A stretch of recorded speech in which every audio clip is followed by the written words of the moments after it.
nth term के topic में वो है विच टर्म। अब यहाँ पर टर्म पूछ रहे हैं कि कौन सा टर्म है ये, विच टर्म ऑफ एपी, यानी यहाँ पर एपी दिया रहेगा, क्या है दिया यहाँ पर 21, 18,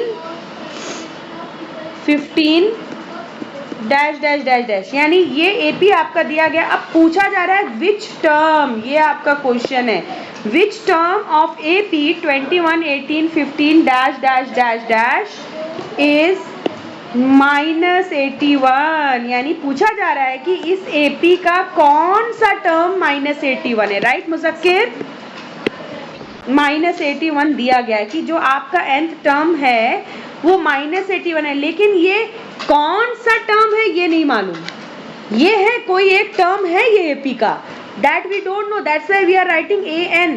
अगर हमको मालूम होता कि ये कौन सा टर्म है तो हम वो लिखते ना कि ये 11th टर्म है, यानी हम लिखते A11, लेकिन हमको ये भी नहीं मालूम कि ये कौन सा टर्म है और वही पूछा जा रहा है।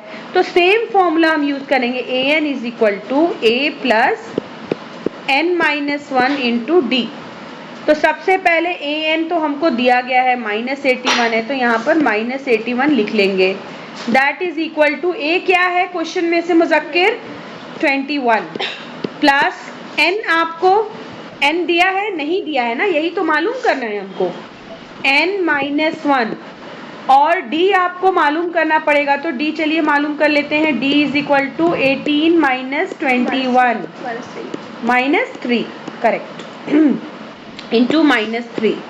so let's solve this now, so -102।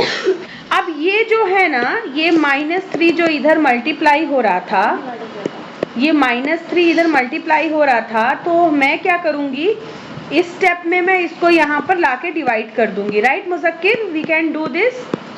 So n-1 सिर्फ इधर रह जाएगा, है ना मुज़क्किर। अब नेक्स्ट स्टेप में ये माइनस साइन चली जाती है,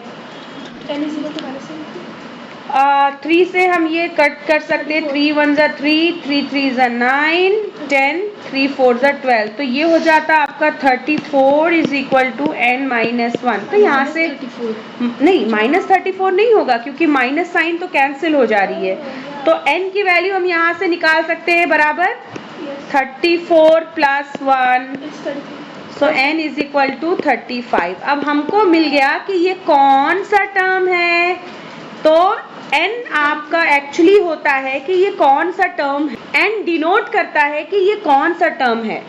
so which term is this, this is, हाँ, therefore 35th term of given AP is -81. This is what they have asked, and there is one more question in the same question asked कि also is any term 0, क्या इसमें कोई भी term आपका 0 हो सकता है कि नहीं। so let's check, कोई भी टर्म इसमें 0 हो सकता है कि नहीं। तो AP हम लिखते हैं यहाँ पर again 21, 18, 15 dash dash dash dash dash. तो लेट्स सी इसमें कोई टर्म आपका 0 हो सकता है कि नहीं। तो कोई भी टर्म 0 हो सकता है, यानी an हम 0 ले लेंगे। लेट्स सी अगर 0 लेंगे तो क्या होता है। सो फॉर्मूला लगाएंगे, an is equal to a plus n-1 into d. ठीक है, तो an को हम 0 ले लेंगे, a हमारा 21 है plus n-1 into D, D हमारा क्या था, -3 था।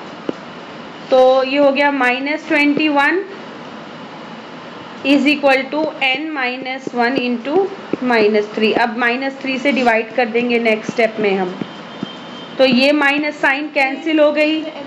सो 3 7 ज़ा 21 इज इक्वल टू n-1।